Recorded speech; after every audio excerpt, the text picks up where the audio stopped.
Hari kemerdekaan sudah di depan mata. Pilu hati ini merasakan bencana yang melanda Indonesia. Sudah hampir 75 tahun kita lantangkan kata merdeka. Sudah hampir 75 tahun kita terlepas dari penjajah yang rakus. Sudah hampir 75 tahun bangsa kita dipimpin oleh orang-orang pilihan yang amanah, yang punya menteri berjiwa besar, dan parlemennya pun menjunjung tinggi ideologi Pancasila. Namun siapa sangka, ternyata kita masih dibalik bayang-bayang adidaya. Main serobot sana-sini, main caplok aset bangsa, main ini, main itu, muak rakyat melihatnya. Negara kita bisa dibilang gini-gini aja. Korupsi, kolusi, nepotisme masih merajalela. Kasus Bank Bali, Senturi, Hambalang menjadi kasus nyata. Betapa masih jumawanya praktek KKN di negara kita. Yang terbaru, mega korupsi Jiwasraya. Bapak berani bayar berapa? Antara human right dan nation right, lebih utama mana? Nation right dong. Luar biasa. Sama. Kemudian untuk koruptor nih, hukuman mati atau penjara seumur hidup? Yang jelas penjara seumur hidup. Lebih sama aja sampai mati ya. Ya. Oke, memang apa ya, bicara tentang tahun ini, tahun yang luar biasa, tahun yang sangat berat bagi kita, di mana kita dihadapkan dengan sebuah pandemi COVID-19 yang mau nggak mau kita juga harus melaluinya, dan mau nggak mau kita harus mengikuti aturan baru, kita riset semuanya, sehingga kita sebagai kaum pemuda juga harus lebih cepat untuk berubahnya, agar recovery perekonomian, entah itu segala regulasinya, biar cepat untuk menyesuaikan dengan perubahan settingan atau tatanan baru new normal itu tadi. Kembali ke pertanyaan tadi, bicara tentang penanganan COVID ini ada kaitannya dengan perekonomian, di mana memang negara kemarin akhirnya sangat tinggi sekali hutangnya untuk penanganan COVID. Menurut Mas Willy, kebijakan untuk ambil hutang itu tepat nggak sih? Oke, jadi sebenarnya begini, utang itu boleh-boleh saja, sah-sah saja, asalkan dia bisa dikelola dengan baik. Jadi poinnya itu. Kalau kita pun mau mengambil sebuah usaha, ya kan, mau wirausaha, nggak ada salahnya kalau nggak ada modal kita utang dulu. Misalnya di bank, di teman, di keluarga. Asalkan uang utang itu nanti bisa kita kelola untuk mengembangkan bisnis. Nah, mendapatkan profit yang bisa nanti membayar utang-utang, walaupun ada bunganya gitu. Nah, maksud saya begini, jangan kita alergi dengan utang sebenarnya. Utang negara itu memang banyak sekali. Kalau memang itu benar-benar dibutuhkan, toh ya negara itu benar-benar mempunyai tim riset, ya kan? Di dalam bidang keuangannya, mereka punya tim riset yang benar-benar handal. Saya rasa mereka sudah matang-matang memikirkan, ya kan? Kita semua sudah matang-matang memikirkan, ambil utang nggak nih? Nah, ambil utang nggak nih? Kalau misalnya ambil utang, ya nggak apa-apa, ambil utang. Asalkan nanti kebermanfaatan. Poinnya itu, bermanfaatan. Tapi kalau enggak, ya jangan. Kalau misalnya utang justru akan membengkak, nanti akan menambah beban negara ke depan, ya kan, ganti pemerintahan, nambah utang lagi, ya kan, bingung nanti ke depan. Nah, itu saya rasa jangan. Tapi poinnya, kalau memang dalam pandemi ini, utang ini dibutuhkan, disegerakan untuk menambal defisit-defisit negara, saya rasa it's okay. Dalam kondisi-kondisi krisis tertentu saja. Jadi untuk pemulihan ekonomi. Jadi bukan semua sektor yang digeradak utang negara gitu. Jadi untuk utang negara itu bukan untuk semua sektor gitu. Saya rasa gitu. Oke. Jadi intinya benang merahnya, hutang itu boleh asal penggunaan atau alokasi dari hutang itu benar-benar bermanfaat, benar-benar sangat urgent sekali kayak saat ini ya. Cuma kembali ke jawaban Mas Willy tadi, kayaknya pilih printing money nih kayaknya. Jadi kira-kira kalau memang ada usulan printing money gitu, kira-kira Mas Willy pilih mana? Atau misal Mas Willy sebagai pejabat yang mengambil keputusan, nah ada dua opsi nih. Satunya hutang, mengeluarkan surat utang negara, atau satunya lagi printing money. Gimana Mas Willy? Jadi gini, Ini dua opsi yang sangat sulit untuk dipilih ya. Jadi Iya. printing money sama mungkin ini kawan-kawan ekonomi yang lebih memahami mungkin ya. Saya hanya membaberkan cuma dalam permukaan. Jadi yang saya tahu printing money itu mencetak uang. Toh ya uang itu ada karena dicetak ya kan. Nah, printing money itu kalau sebesar hanya untuk menambah defisit negara, lalu untuk mengalirkan beberapa APBN di bidang-bidang kesehatan, bidang-bidang karena ini krisis pandemi, it's okay. Karena posisinya begini, walaupun dia beresiko inflasi, inflasi ini bisa ditekan juga. Jadi walaupun itu beresiko inflasi, inflasi juga bisa ditekan dan dipulihkan. Kita yang kita takutkan Krismon tahun 98 ya, benar ya, Mas? Iya, Anu ya? 98. Yang saya takutkan 98 karena inflasi begitu tinggi sekali Hmm. sehingga daya beli masyarakat menurun dan harga naik dan segala macam. Nah, yang saya takutkan itu. Tapi poinnya begini, ketika utang dengan printing money itu dibandingkan, saya rasa printing money mempunyai kebermanfaatan yang lebih cepat gitu untuk efektif lebih menglikuidasi, membuat stimulus-stimulus ekonomi yang lebih cepat daripada utang. Karena utang nanti dampaknya keluar negeri, tapi kalau printing money dia mungkin ya sifatnya sektoral lokal saja Indonesia dan itu pengaruh tidak terlalu berdampak pada sektor regional dan luar negerinya ya. Sehingga seperti itu. Saya rasa printing money lebih cepat untuk merecovery gitu. Mas, Iya. Mas. Tapi memang gini, yang ditakutkan dari pemerintah kemarin kan bicara tentang inflasi. Karena ketika printing money banyak uang beredar, akhirnya inflasinya tumbuh tinggi. Nah, yang ditakutkan memang benar, seperti tahun 98 kemarin, krisis akhirnya kan. Nah, itu yang ditakutkan.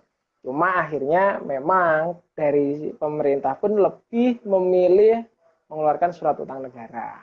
Toh pernyataan dari Sri Mulyani pun, uang kita ngeluarin surat utang, kemudian yang beli Bank Indonesia, itu sama saja. Bank Indonesia juga nyata uang untuk membeli surat utang itu. Kemudian, mekanisme teknisnya lah. Jadi tak rasa memang ya dua hal yang sama-sama beresiko. Iya, resikonya sama-sama tinggi. Tapi kalau memang beberapa pihak sepakat tetap mensupport pemerintah, tak rasa ya akan baik-baik aja seperti saat ini gitu. Tapi kalau memang pihak oposisinya terlalu keras, ya nanti bakal terjadi seperti 98 kemarin. Akhirnya chaos, masyarakat bawahnya bingung, rame sana sini, akhirnya ya sudah krisis. Tapi tak rasa untuk keamanan Indonesia saat ini jauh lebih baik daripada 98.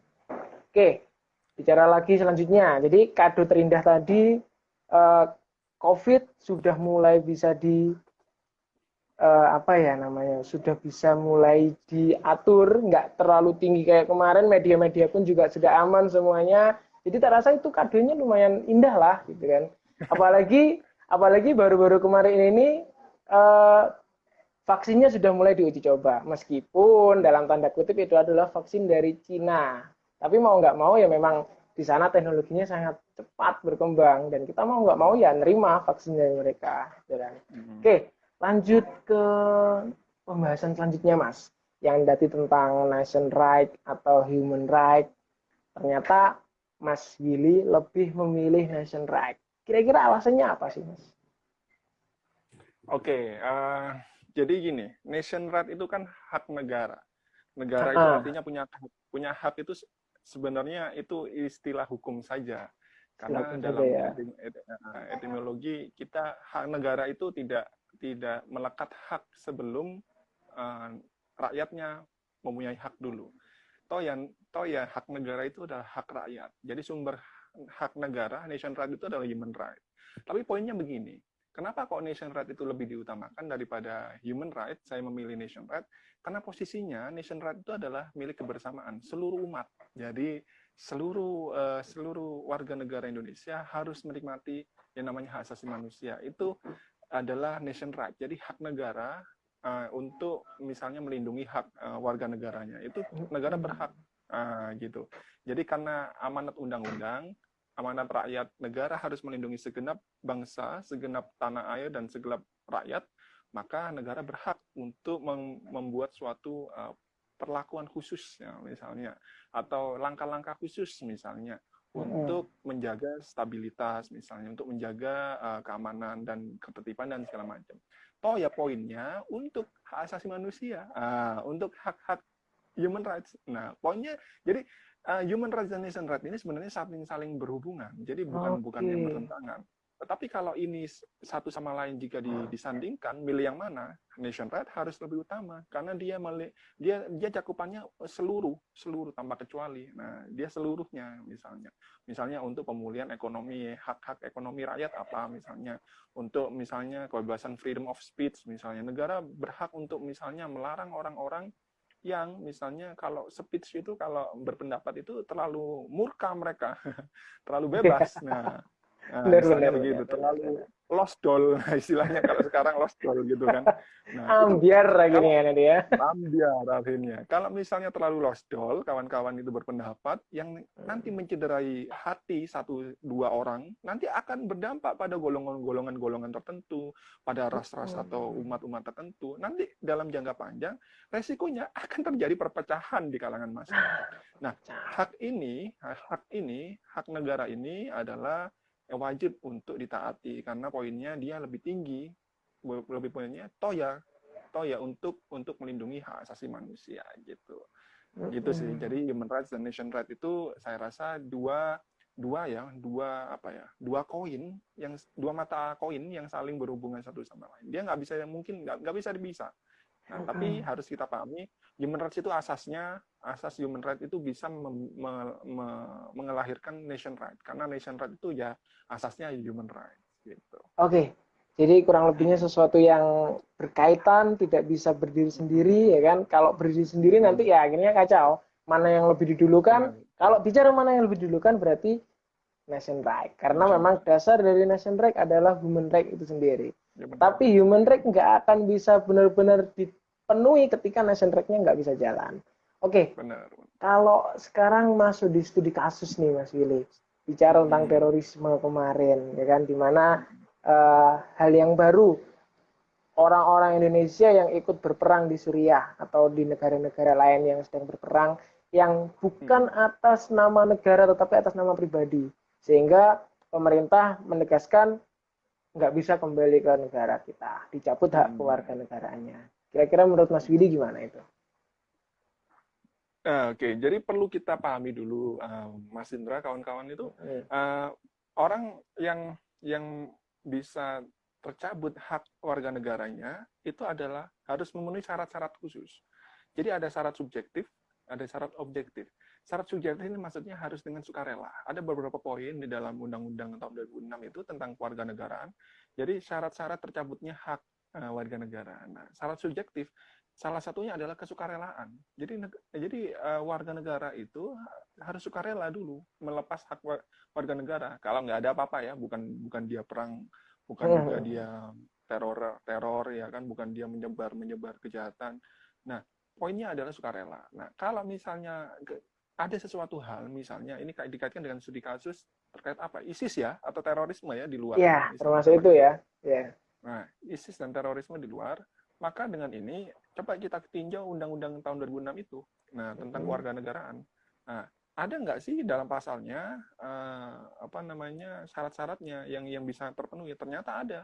Di situ ada beberapa poin, yaitu ada ketika seseorang dia bersumpah menjadi bagian negara atau menjadi negara orang lain atau menjadi bagian dari negara orang lain, maka dia atas karena sumpahnya itu dia akhirnya tercabut hak-hak warga negaranya. Jadi dia tercabut dengan sendirinya. Nah, apa hubungannya dengan ISIS, Mas? Nggak misalnya. Kok apakah ISIS masuk dalam bagian negara? So, tentu ISIS itu saya nggak ngomong ISIS adalah negara dan dia juga bukan tentara yang diakui secara internasional sebagai sebuah tentara, tapi mereka adalah sebagian dari wilayah suatu negara. Nah, dia itu bergejolak di dalam suatu yurisdiksi atau wilayah yang dalam kaitannya dia masuk dalam yurisdiksi negara tertentu. Nah, dia masuk dalam yurisdiksi negara tertentu, yaitu misalnya Syria dan Irak. Nah, kalau dia bersumpah atas nama mereka dengan golongan tertentu itu, ISIS itu, dengan yurisdiksi di Irak dan Syria itu, maka secara otomatis. Nah, poinnya itu. Tapi uh, ada hal yang paling penting yang perlu kita pahami bahwa mereka itu misalnya diputus hak warga negaranya untuk apa? Jadi negara ini kan ingin melindungi warga negaranya, ingin rakyatnya itu bisa damai, Iya.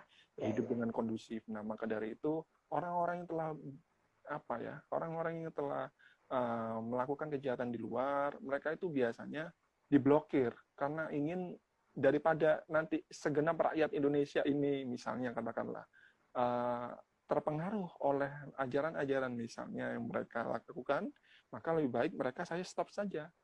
Jadi nggak boleh masuk Indonesia dan saya cabut warga negara. Saya rasa itu adalah pertimbangan yang matang dan baik karena daripada kita mencederai semua rakyat, lebih baik hanya 1-2 rakyat saja yang kita cederai gitu loh. Poinnya gitu. Jadi Oke, poinnya itu masuk. dampak mudorotnya itu saya rasa akan lebih besar jika kita menerima XX yang lain itu yang belum tentu benar-benar bisa memastikan bahwa dia tidak akan mempengaruhi kita semua. Nah, itu saya rasa it's okay gitu. Oke, jadi intinya bicara tentang human right, Indonesian right, kalau dikaitkan dengan studi kasusnya teroris kemarin itu ya, gini, lebih tinggi keamanan dan pertahanan negara daripada kita menjaga hak asasi orang-orang yang bandel itu tadi, Mas ya, gitu ya. Iya, betul, betul. Mengorbankan mereka karena memang mereka nggak bisa diatur, karena mereka sudah tidak sesuai dengan koridor undang-undang kita sendiri, sehingga ya salahmu sendiri, kenapa kok ke situ, kenapa kok begitu, akhirnya tiba-tiba kalau mereka sudah di sana kacau, mau kembali ya kita tolak, dan nggak apa-apa gitu kan, it's never mind gitu kan. Iya. Oke, luar biasa memang. Karena Oh memang, ya, saya tambahkan, Mas Indra. boleh. Begini, hak warga negara itu bukan hak yang derogible, bukan hak yang non-derogible, sorry. Bukan hak Sorry, artinya non-derogible. derogible itu gimana? Mungkin teman-teman. Hak yang tidak bisa. Jadi gini, hak yang non-derogible itu hak yang tidak bisa dikurangi dalam kondisi apapun. Itu bukan, jadi warga negara, hak pemeluk warga negara itu bukan non-derogible, tapi derogible, dia dapat dikurangi. Nah, artinya dia dapat dikurangi dalam kondisi tertentu. Kondisinya apa? Ya mereka seperti itu. Akhirnya saya ambil hak warga negaranya gitu. Oke. Terus kalau kemarin juga sempat rame pembahasan di dunia maya maupun beberapa berita itu gini, kan banyak anak kecil juga Mas yang dibawa ke sana. Nah, dia itu belum di atas usia 17 tahun, artinya masih benar anak-anak yang mereka belum punya KTP kita, sedangkan mereka lahir di Indonesia, dibawa ke sana, ikut berperang di sana, mereka ingin kembali, ditolak. Nah, posisi atau status anak-anak ini nanti seperti apa? Gitu. Oke, jadi kalau ada beberapa salah satu, ya itu, saya sebutkan tadi kembali ke pasal 23 atau 27 lupa saya itu, tentang undang-undang tentang kewarganegaraan. Jadi ada beberapa hal yang terkait dengan pencabutan hak warga negara. Salah satunya dia menetap berdomisili misalnya secara 5 tahun berturut-turut tanpa ada keterangan yang jelas. Nah, kan, atau tanpa ada alasan yang tepat misalnya dibenarkan oleh undang-undang. Nah, itu kalau 5 tahun berturut-turut mereka tinggal di sana, anak-anak itu ya. Nah, mereka akan berpotensi untuk kehilangan warga negaranya. Poinnya itu. Terus yang kedua, kalau misalnya ada kata dia sudah dewasa, umur 18 tahun, ini di luar dari konteks itu ya, di luar dari konteks ISIS dan andai kata orang tuanya mereka itu kerja di sana, dan mereka lahir di sana, lalu salah satu orang tua mereka adalah warga negara Indonesia, maka dalam usia 18 tahun mereka disuruh memilih, silakan memilih. Gitu. Jadi Indonesia, mau warga negara Indonesia, mau WNI atau WNA. Gitu. Jadi menurut hati nurani dia. Nah, itu adalah syarat subjektif dia sukarela. Jadi sebenarnya untuk memeluk suatu kewarganegaraan itu sebenarnya harus sukarela. Dan ada beberapa hal yang kesukarelaan itu bisa dicopot ketika dia membangkang. Nah, gitu. Bisa dicopot ya ternyata ya. Kesukarelaan itu bukan hanya subjektif aja tapi objektif. Nah, misalnya ada kondisi-kondisi tertentu dia masuk dalam terorisme, gabungan-gabungan tertentu di negara lain yang kemungkinan kalau masuk Indonesia akan bahaya. Nah, sehingga Indonesia misalnya negara memikirkan ini lebih baik kita stop dulu, kita stop aja. Nah, misalnya. Atau kalau misalnya nggak di stop kita masukkan nggak apa-apa, tapi harus dengan rehabilitasi dan pengawasan yang super ketat. Oke. Nah, gitu poinnya Mas Indra. rehabilitasi dan pengawasan luar biasa sekali. Karena memang kemarin juga sempat ramai sekali, meskipun dia masih anak-anak, tetapi sejak kecil sudah benar-benar ideologinya mereka itu ditanamkan. Karena Nah, kita juga sepakat kalau sudah dari kecil dididik seperti itu, akhirnya nanti besarnya pun akan sulit untuk sadar, betul, gitu kan Mas. betul, betul, Kalau betul. kalau kayak gitu gimana? Misal mereka apa ya, diarahkan untuk ayo kamu di Indonesia saja, meskipun masih anak kecil, jadi kan nurut sama orang tuanya. Tetapi ternyata didikan ideologi yang anti, saya bisa bisa katakan anti Pancasila itu sudah melekat, itu akan bahaya sekali untuk ketahanan Indonesia. Gimana Mas kalau seperti Ya, itu? kalau memang kalau seperti itu kita nggak bisa memprediksi ya. Jadi ada beberapa orang, Iya, iya, iya. ada beberapa orang karena ini kan ilmu prediksi ya. Karena prediksi Mm-mm. kalau harus prediksi harus dijawab dengan prediksi juga, bukan ilmu yang pasti juga. Nah, artinya begini, Yes. kalau misalnya andai kata mereka masuk ke Indonesia, saya rasa semua aparat gabungan harus benar-benar gercep istilahnya ya, Mm-mm. gerak cepat lah istilahnya begitu, gercep untuk menetralisir dengan tetap mempertimbangkan hak-hak asasi mereka. Jadi nggak boleh mereka itu dirampas hak asasinya. Hak asasi itu adalah hak dasar yang fundamental yang melekat pada dirinya. Itu nggak boleh. Hak asasi itu hak yang paling fundamental yang melekat pada dirinya. Misalnya hak untuk hidup.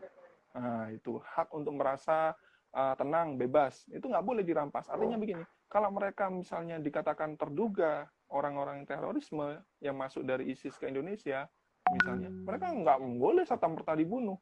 Nah, gitu. Mereka nggak boleh serta-merta istilahnya disiksa. Nah, gitu. Mereka harus tetap menikmati harkat dan martabatnya mereka sebagai manusia. Karena mereka adalah manusia. Walaupun mereka katakanlah terduga dan benar-benar terhina, katakanlah begitu, kita harus tetap menghormati karena mereka adalah manusia. Jadi itu yang kita sebut sebagai non-derogable rights, Mas. Non-derogable rights itu hak yang tidak bisa dikurangi dalam kondisi apapun, sekalipun dalam keadaan darurat negara. Jadi negara benar-benar perang gitu. Jadi perang itu sebenarnya membunuh itu nggak boleh.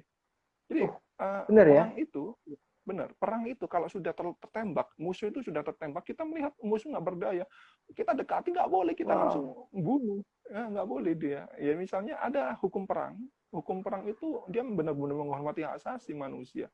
Jadi kalau perang dia kalau udah kelihatan dia nggak berdaya, harus kita ambil dia, kita bawa ke camp kesehatan kita untuk diobati, lalu mereka menjadi tawanan perang. Nah, lalu kalau sudah perang berakhir, mereka dikembalikan ke negaranya. Loh, begitu hebat loh menghormati Uh, hak asasi manusia. iya. Coba, itu hukum perang itu. Luar biasa. Baru tahu saya ini Mas Malan. Lan ketika perang perang yang barbar sekali ya Mas ya, kayak Nah, membombardir banget gitu, kemudian banyak sekali warga sipil yang menjadi korban, itu nah, gimana lantas Mas? itu nggak boleh. Itu Nggak boleh melanggar sebenarnya ya. benar. Itu melanggar pertama melanggar Oke. konvensi-konvensi internasional. Banyak Lalu sekali itu. yang di itu Mas, yang lagi rame di Timur Tengah itu gimana? Yang Antara mana itu? Israel dan Oh, si Israel dan Palestina. iya, gimana Jadi tuh? begini. Uh, jadi begini, semua negara di dunia masih apa istilahnya mengakui perang itu sebagai salah satu resolusi konflik yang paling akhir. Jadi Wow. resolusi konflik yang paling alternatif. Nah, berarti yang paling akhir berarti nggak ada misalnya diplomasi nggak bisa, ya kan lobby nggak bisa, nyogok uang nggak bisa. Ya udah Oh. perang, oke perang, nggak masalah mengakui. Artinya tapi harus diatur ya. Iya oke diatur. Apa aturannya? Pertama, kita nggak boleh menyerang tempat ibadah. Oke, kita nggak boleh menyerang rumah sakit. Oke, kita nggak boleh menyerang pendidikan. Oke, kita nggak boleh menyerang anak-anak. Oke, kita nggak boleh nyerang perempuan. Oke, kita nggak boleh nyerang zona-zona hijau yang di situ adalah zona warga sipil non kombatan. Non kombatan itu artinya kalau kombatan itu tentara, kalau non kombatan adalah warga sipil. Oke, ya, kita nggak boleh nyerang camp-camp yang sedang beristirahat, tentara-tentara istirahat. Oke, jadi ada beberapa hal-hal yang harus panjang sekali itu kalau kalau saya rasa kita bisa lah nanti di warung kopi atau di virtualis ya nanti lain kali Saya ya ke tunggu depan. itu, Mas. Dan itu keren lah, keren. Artinya Luar di biasa. Timur Tengah itu Israel, kalau misalnya katakanlah Israel, saya nggak menyalahkan Palestina atau Israel, kalau mereka dua-duanya itu melanggar, misalnya membombardir rakyat sipil Israel, ya Palestina salah. Kalau Israel malah membombardir warga sipil Palestina, ya Israel yang salah. Jadi hukum perang itu memang ketat. Tapi begini kawan-kawan, kenapa kok banyak kasus-kasus perang tidak selesai sampai sekarang? Nah itu coba kita mikirkan, kenapa kok Israel dan Palestina nggak selesai sampai sekarang? Jawabannya Kenapa satu. itu? Jawaban saya, semua ini berkaitan dengan political will. Political will itu kehendak politik. Apa, Mas? Boleh diulangi? Kehendak politis. Kehendak politik ya. Kehendak politik. Jadi itu berkaitan dengan pimpinan negara-negara yang bersangkutan, negara-negara di dunia. Makanya kenapa kok banyak sengketa-sengketa internasional, kejahatan-kejahatan internasional itu nggak selesai. Karena melibatkan elit-elit politik. Nah, elit-elit politik itu yang dia itu membuat kebijakan politik itu, yang political will tadi aku bilang itu. Nah, itu tuh. Muter aja di situ ya. Muter aja di situ. Gitu. Nggak selesai-selesai. Artinya apa, gitu. Mas? Kalau nggak selesai muter di situ aja, berarti kan ada kepentingan sebenarnya. Baik itu kepentingan negara, beberapa negara, kepentingan di balik perang itu sendiri, yang arahnya mungkin ya uang gitu kan. Betul, ekonomi lagi ya kan. Untung ini Indonesia nggak perang ya, semoga enggak lah. Kado terindah malam ini, Indonesia aman, damai, tentram gitu, nggak ada perang. Amin. Biarkan Amerika dan Cina aja yang bergejolak ya, Indonesia jangan. Betul. Oke, jadi luar biasa sekali antara nation right dan human right ternyata adalah satu kesatuan yang tidak bisa kita pisah, tidak bisa berdiri sendiri-sendiri, karena memang human right tidak akan terpenuhi ketika nation right-nya nggak jalan. Karena dasar dari nation right adalah dari human right itu sendiri. Jadi teman-teman nggak usah bingung kalau ada teroris yang sudah keluar, kemudian mau kembali lagi dan ditolak, karena memang itu mereka sudah melanggar undang-undang kita. Mereka sudah melanggar ideologi yang benar-benar dijunjung di Negara Kesatuan Republik Indonesia. Oke, sebelumnya Mas, kita coba cek komen dari teman-teman dari awal. Ini ada dari Febrilian Surya. Nah, ini sebenarnya negara itu harus berhutang ketika urgensinya seperti apa, Mas? Saya rasa tadi sudah dijelaskan ya, urgensinya ketika memang benar-benar sudah darurat. Darurat artinya kayak COVID ini, sudah nggak ada alokasi dana, nggak ada dana cadangan, akhirnya coba diputar balik dulu, bongkar pasang dulu, mulai dari dana pendidikan dialokasikan ke kesehatan, dana pertahanan dan keamanan dialokasikan ke kesehatan. Kalau memang sampai nggak cukup, mau nggak mau memang kita harus berhutang. Tetapi memang alokasi dan pelaksanaan di lapangan diawasi ketat agar tidak terjadi kebocoran-kebocoran seperti yang dulu-dulu itu kan. Gitu Mas ya. Terus betul. Ini ada lagi dari Agil, lebih baik cetak uang daripada cetak gol, tetapi kebobolan 8. Wah, kayaknya ini sepakat dengan Mas Willy tadi, milih cetak uang. Tapi resikonya tinggi ya, karena memang inflasi itu sangat rawan sekali. Rawannya bukan kepada orang-orang yang kaya, Mas, tetapi malah kepada kita yang kaum-kaum menengah ke bawah. Karena ketika inflasi harga-harga tinggi, wah, kacau nanti di bawah. Itu. Ada lagi yang dari siapa tadi? Sebentar, tak scroll. Oh, ini dari Sean sudah sama ya, human right tidak dapat terpenuhi jika nation right tidak bisa berjalan. Kepentingan negara harus didahulukan, yang benar. Oke, luar biasa banyak sekali yang bergabung. Selamat datang teman-teman yang baru bergabung. Ini dari Mas Willy. Mas Willy ini dari Jatim Institute. Oke, kita lanjut Mas pembahasan tentang korupsi di Indonesia. Luar biasa. Di bulan ini, bulan kemerdekaan, aku bingung nyebutnya. Antara ini sebuah kado indah atau sebenarnya kebobrokan yang terbuka sih. Karena memang ada korupsi di PT Dirgantara Indonesia. Di mana, wow, tentang jual beli apa ya, pesawat ya. Kenapa kok banyak sekali Mm-mm. korupsi? Kemudian kemarin juga terungkap kasus korupsi Kesi Bank Bali, di mana itu sudah lama sekali dari tahun 98, 99 ya. Dan ternyata Mas, itu ada nama pejabat yang sudah lama dibui yaitu Setia Novanto. Nah, tapi yang ramai kan Hmm. Joko Chandra gitu kan. Betul, Kemudian ada betul. juga ya mega korupsi yang terbaru Jiwasraya, itu luar biasa sekali, sangat sangat besar.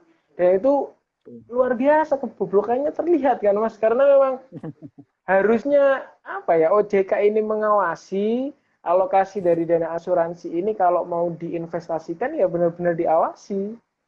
Sehat nggak sih instrumen yang diambil, sehat nggak sih? Nah, kira-kira Mas, sistem negara kita yang dalam tanda kutip salah, bobrok, Mm-mm. atau memang orang-orang itu yang terlalu pandai sehingga memanfaatkan celah-celah kecil? Nah, monggo Mas Willy, gimana? Oke. Korupsi ya, terkait dengan korupsi ya. Iya. Oke. Coba saya pahami dulu bahwa saya kasih pemahaman dulu. Jadi Mm-mm. korupsi itu harus ada unsur kerugian negara. Nah, negara Kerugian negara ya. nah, jadi negara harus rugi dahulu ketika itu dikatakan sebagai korupsi. Nah, tapi begini, kalau misalnya itu bukan negara yang rugi, bukan korupsi dong. Benar, bukan Oh, korupsi. Tapi ada gitu tindak ya. pidana yang lain. Nah, gitu. Tindak pidana misalnya penggelapan, money laundry, dan segala macam. Jadi, korupsi itu ada unsur yang paling penting adalah dia harus merugikan negara dulu. Nah, negara dulu. Nah, terkait itu, apakah orang-orangnya pintar atau apa namanya? Apa tadi? Pinter atau cerdik lah bahasa Hmm, hmm, hmm. bahasanya Atau seperti satunya itu. apa? Atau sistem ketatanegaraan kita yang kurang baik, atau bahasa kasarnya Oh gitu. bobrok gitu kan. Oke. Jadi gini, uh, saya rasa begini. Kembali Eh, apa namanya? Ada orang yang bilang begini, power tends to corrupt, ya. ah, Absolute power corrupt absolutely. Jadi uh, apa? Power itu apa namanya? Kekuasaan cenderung kekuasaan. untuk korup, untuk korup. Kekuasaan yang absolut berkorupsi dengan absolut. Jadi Wow. kita sebenarnya sudah membuat suatu sistem yang benar-benar itu apa ya, sudah baik lah, sudah bermanfaat lah untuk mencegah apa namanya, korupsi itu tidak merajalela ya, koruptor itu tidak merajalela, dan calon-calon koruptor itu tidak terbentuk ya tapi begini, uh, manusia itu kembali kepada fitrahnya. Manusia itu kan homo economicus. Dia tidak Yes. akan puas dengan apa yang dia dapat. Itu kan gitu. Dia tidak akan pernah puas dengan apa yang dia dapat. Dia kasih jabatan yang paling tinggi, misalnya DPR RI, ketua lagi misalnya. Jabatannya bagus, uangnya juga banyak, mobilnya mewah dan Ya. segala macam. Nggak pernah puas. Ya masih aja korupsi. Terus ini salahnya siapa sebenarnya? Ya kan, salahnya siapa? Kalau kita kaitkan dengan fitrah tadi, artinya manusia, kalau kita kaitkan dengan fitrah tadi, jadi dia itu tidak, poinnya begini, dia itu tidak bisa mengontrol hawa nafsu Wah, ekonominya. iya. Jadi poinnya gitu, Alhamdulillah. hawa nafsu ekonomi. Jadi dia selalu ingin menggali sesuatu yang lebih dan lebih. Nah, gitu. Jadi kalau misalnya ada orang yang seperti itu, saya rasa bukan sistemnya yang salah, tapi orangnya benar-benar harus benar direvolusi. Revolusi, katakanlah revolusi mental dan segala macam. Jadi benar-benar dikasih pemahaman-pemahaman, pendidikan-pendidikan anti korupsi yang lebih matang lagi, lebih praktikum lagi, lebih praktek lagi, daripada dia apa namanya, sifatnya hanya teori-teori doang. Karena korupsi itu kan praktek tuh ya, praktek Yes. korupsi.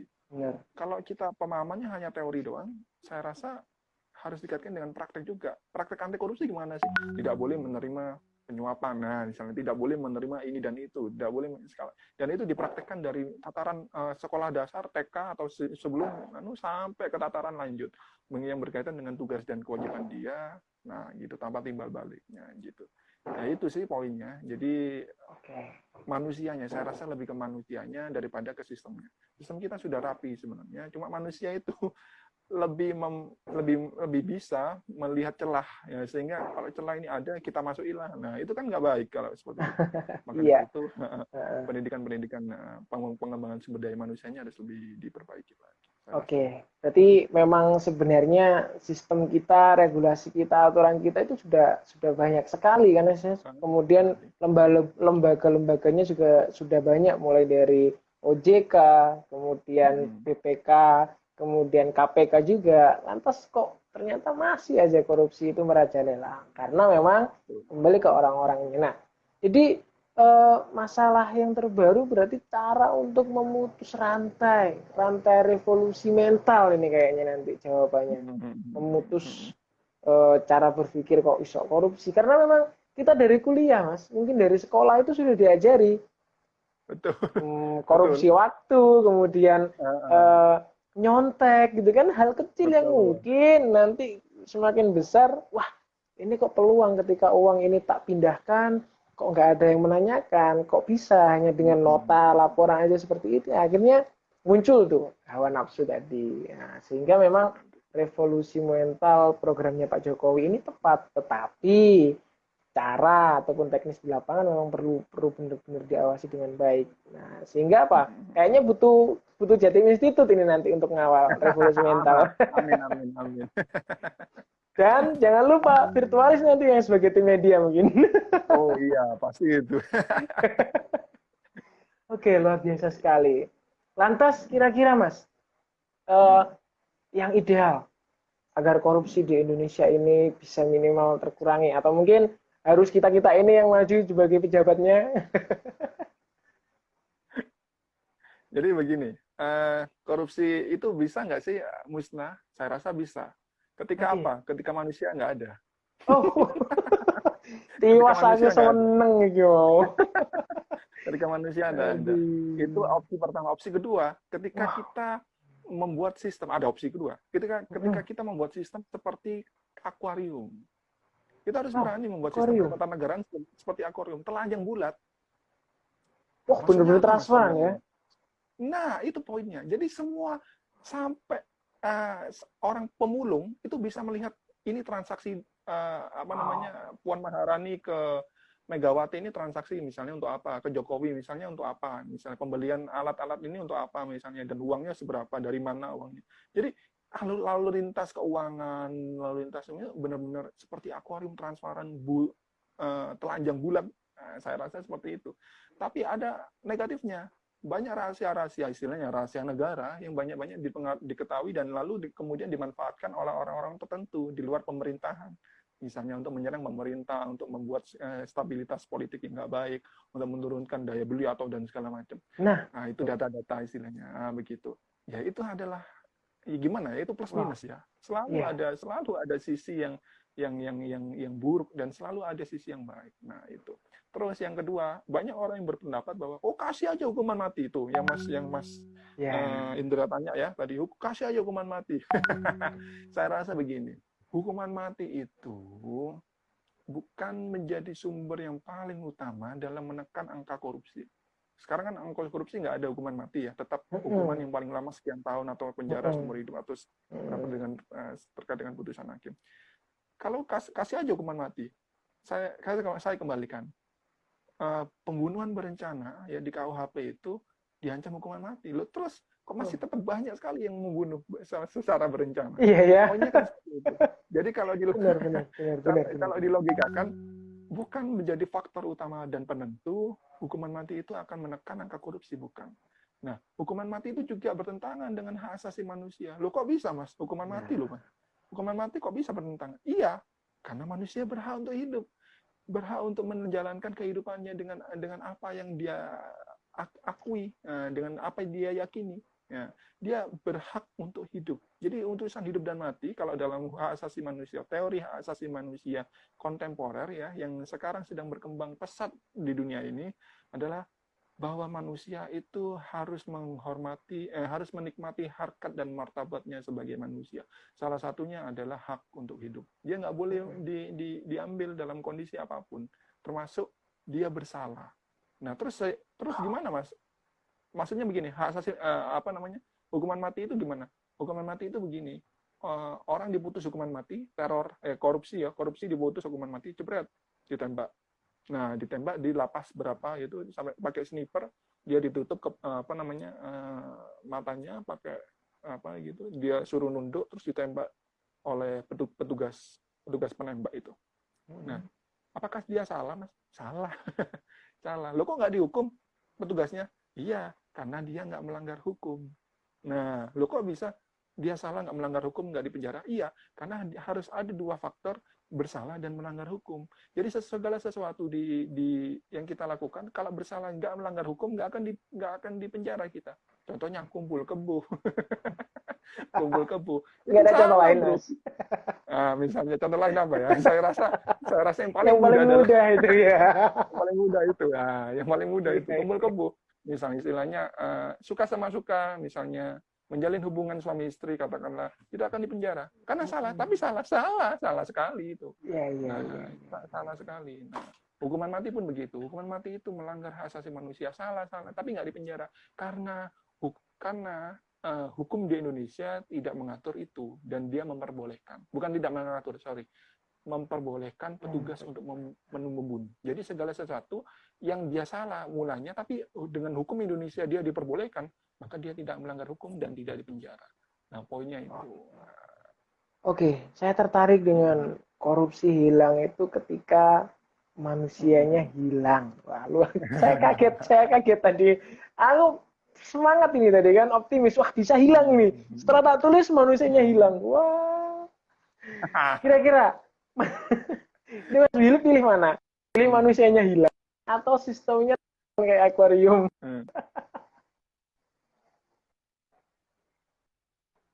Wah, biasa ya memang ya. Akuarium terbuka benar, seluruh rakyat lokasinya apa, aktivitasnya apa saja gitu kan. Tapi memang plus minusnya juga ada ya, akhirnya orang-orang di luar kepemerintahan dia punya kepentingan sendiri. Nah, itu bahaya juga.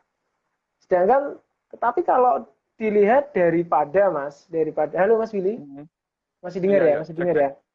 Iya.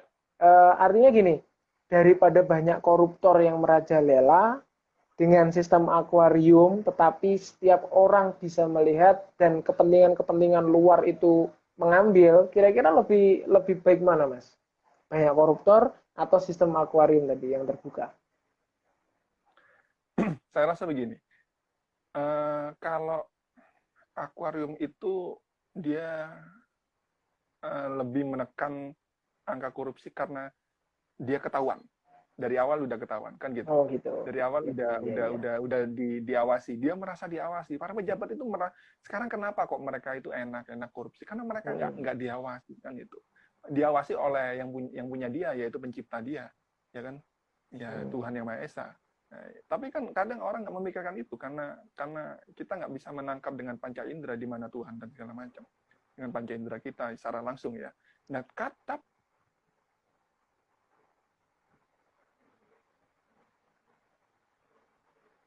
Halo? Iya, lanjut. Karena kalau misalnya mereka secara langsung benar-benar merasa diawasi, saya rasa mereka tidak akan berani. Nah, terkait dengan itu, kalau ada beberapa data yang dikhawatirkan dijadikan penyalahgunaan, itu harus diatur terlebih dahulu ya, harus diatur lebih lanjut di dalam suatu misalnya ketentuan peraturan yang berlaku. Karena kalau enggak akan sangat banyak nanti orang-orang menyalahgunakan data-data atau misalnya traffic yang akuarium itu untuk sebagai penyalahgunaan atau kepentingan ekonomis mereka sendiri gitu. Jadi harus benar-benar diatur gitu. Kalau benar-benar go public ya, atau benar-benar akuarium gitu ya, telanjang bulat gitu ya, dan setiap apa yang mereka lakukan itu. Jadi gitu. Iya. Tapi terlepas dari itu semua, memang negara ini sudah mengupayakan yang terbaik untuk bangsa dan negara. Sehingga memang upaya pencegahan korupsi juga sudah dijalankan dengan maksimal. Tapi yang benar-benar ketahuan, akhirnya ketahuan. Berarti kan itu bukti kalau korupsi ini benar-benar dikejar semua, gitu Mas ya? Betul. Oke. Luar biasa sekali. Kalau bicara korupsi itu nggak akan ada selesainya, karena memang manusia itu masih tetap ada. Baru kalau hilang selesai, nggak ada yang korupsi. Selesai, nggak ada. Ini ada pertanyaan Mas dari Ulvalusi. Kira-kira korupsi itu hanya ada di negara berkembang seperti kita atau negara maju juga ada? Gimana itu, Oh Mas? ya, Kayaknya ada ya. ada. Ada ya. Semua negara di dunia ini, ya benar. Semua negara di dunia ini ada yang namanya korupsi. Makanya saya bilang setiap manusia itu, kalau ingin nggak ada korupsi, nggak ada manusia. Ada manusia itu. Karena manusia itu punya fitrah yang harus kita akui itu yang harus kita akui itu ada dalam diri karena kita homo economicus. Jadi kita selalu nggak merasa puas. Selalu nggak merasa puas terhadap apa yang kita miliki. Lihat tetangga sedikit beli mobil, kita beli mobil lah gitu. Misalnya kita lihat teman kita beli iPhone yang terbaru, kita beli iPhone. Kita dapat rezeki nomplok pun, besoknya masih minta lagi rezeki yang nomplok, istilahnya gitu. Nah, itu. Poinnya adalah benar. Poinnya adalah bahwa negara-negara di dunia ini tidak bisa terlepas dari namanya korupsi. Sebaik apapun. Kalau didaftar ya, dari 1 sampai sekian banyak negara di dunia didaftar ya, nomor 1 yang paling bagus ya, indeks anti korupsinya. Itu nomor 1 kalau nggak salah itu Norwegia atau Denmark. Denmark itu kalau nggak salah negara yang paling bersih dari korupsi. Artinya kalau paling bersih dari korupsi, nggak ada korupsi, ya enggak. Masih ada korupsi. Nah, poinnya kan gitu, masih ada korupsi. Itu karena negara maju Denmark itu nggak ada korupsi. Nah, gitu. Masih ada korupsi. Gitu. Berarti memang ada ya, dimanapun ada korupsi selagi masih ada manusia di situ. Betul. Nggak, artinya memang fitrah manusia tadi yang selalu tidak puas karena dengan fitrah itu mau lagi akhirnya caplok sana caplok sini gitu. Oke Mas, masuk ke pembahasan yang terakhir. Gini, smelter, larangan ekspor terkait tentang tambang, mineral dan lainnya. Akhirnya diharuskan untuk membangun smelter. Ternyata yang punya smelter, yang bangun smelter, perusahaannya atau mungkin modalnya itu dari luar negeri. Sehingga tak rasa lebih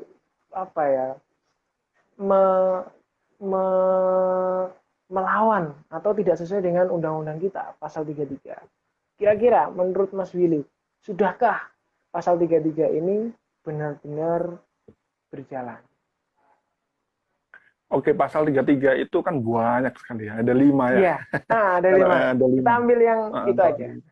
Yang paling menarik itu biasanya dibahas itu pasal 33 ayat 3 ya. Bumi dan kekayaan alam itu diatur dikuasai oleh negara. Oke. Kalau misalnya kita breakdown nih pasal ini, kita breakdown kawan-kawan.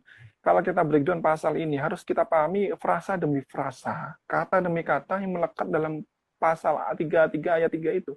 Bumi dan kekayaan alam yang terkandung di dalamnya. Jadi bumi dan kekayaan alam. Jadi segala sesuatu yang ada di Indonesia, termasuk di dalam, di atas sampai di puncak apapun, yang termasuk itu, yang penting itu adalah negara Indonesia ya, bukan negara Malaysia atau Brunei. Yang penting ada negara manusia. Itu dikuasai oleh negara. Artinya dikuasai itu apa? Negara yang mempunyai hak wewenang untuk menguasai. Kalau itu nggak ada pemiliknya. Poinnya itu, kalau itu nggak ada pemiliknya. Jadi negara nggak boleh memiliki, poinnya. Negara nggak boleh mengambil kekayaan untuk dirinya sendiri atau untuk golongan tertentu. Negara kan ada frasa yang paling akhir dikelola dan untuk kemakmuran rakyat, seluruh rakyat.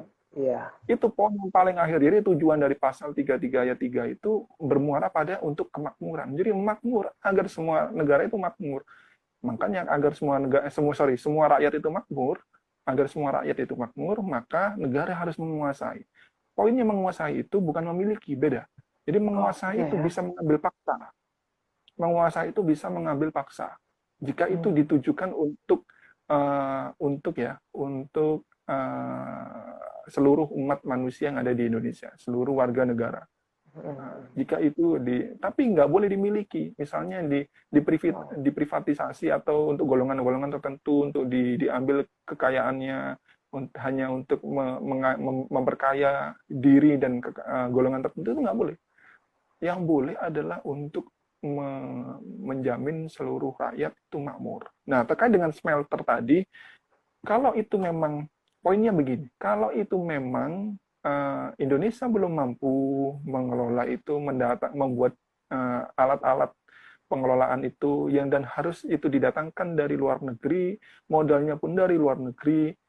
Tapi kalau itu poinnya tujuannya adalah untuk penguasaan harta kekayaan yang ada di Indonesia yang menguasai loh ya, bukan luar negeri, maka itu sah-sah saja.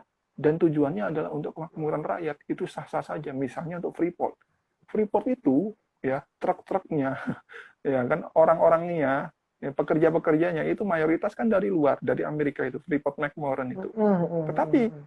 Tetapi poinnya begini, kenapa apa sah-sah saja? Asalkan satu, asalkan apa? Dia dikuasai oleh negara.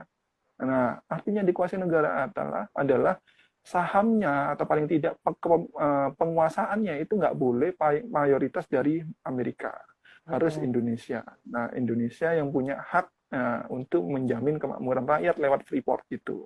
Contohnya seperti itu. Itu yang paling mudah kita analogikan. Jadi penguasaan itu bukan kepemilikan, tapi penguasaan itu bisa kita mengambil kepemilikan suatu barang, ya, tapi dia benar-benar untuk kemakmuran rakyat. Jadi harus ada tujuan yang jelas dulu, gitu.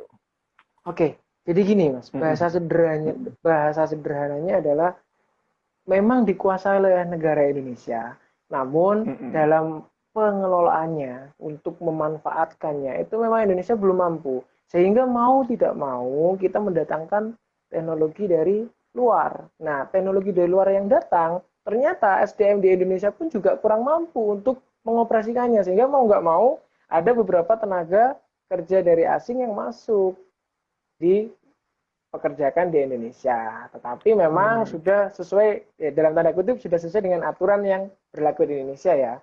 Mungkin lapangannya kalau memang 1-2 yang terjadi tidak sesuai ya silakan diusut, diproses gitu kan. Yang jelas secara gambarannya memang dikuasai oleh Indonesia, tetapi Indonesia belum mampu untuk memanfaatkannya secara maksimal. Sehingga banyak rumor yang beredar, benar dikuasai oleh Indonesia, tetapi yang kaya adalah orang-orang yang memanfaatkannya gitu. Nah, itu Mas yang mungkin menjadi simpang siur di masyarakat kita. Wah, itu asing. Wah, gimana ini Indonesia kok nggak bisa menjaga harta kekayaan alamnya? Tetapi padahal secara undang-undangnya sudah sesuai ya. Pelaksanaannya pun juga sudah sesuai gitu loh. Cuma itu tadi, mau nggak mau kita belum siap gitu kan.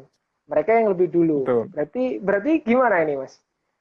Apakah kita juga harus benar-benar cepat belajarnya, cepat produksinya kayak China yang sudah mau menyalip Amerika, sehingga Amerika pun juga mulai kalang kabut gitu kan. Setelah ini Indonesia yang akan maju gitu. Amin. Oke, jadi ternyata jawaban sebenarnya jawaban teknis.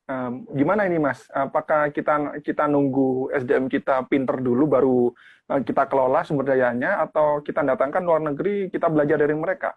Ketentuan-ketentuan teknis yang lebih detail itu sebenarnya nggak bisa menjawab. Hanya dari pasal 33 ayat 3 itu. Nah, ketentuan teknis itu pasti akan ada di pasal 5-nya itu. Nah, makanya ada segala sesuatu berkaitan dengan pasal 1, 2, 3, 4, ya, di pasal 33 itu diatur oleh undang-undang. Nah, undang-undang ini yang membuat DPR. Nah, iya. Poinnya saya itu. tahu arahnya. Kalau DPR itu istilahnya terlalu memihak, pihak investor. Nah, ini harus patut dicurigai. Kenapa ini kok bisa? Nah, sedangkan kita lo memilih mereka, perwakilan kita yang duduk di DPR itu, di Senayan itu. Nah, kenapa kok mereka menciderai? Nah, mereka harus benar-benar seyogyanya ya, mereka harus benar-benar memperjuangkan hak-hak rakyat. Jadi misalnya kalau misalnya ada membuat undang-undang Minerba, undang-undang perseroan terbatas, undang-undang apa namanya, yang kemarin itu apa, Sabu Jagat itu, undang-undang Sabu Jagat itu apa, undang-undang yang dicanangkan Jokowi itu Omnibus Law ya, Omnibus Law ya, yang sekarang lagi demo banyak orang.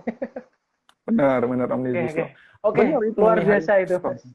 Ya, luar biasa sekali Mas Willy.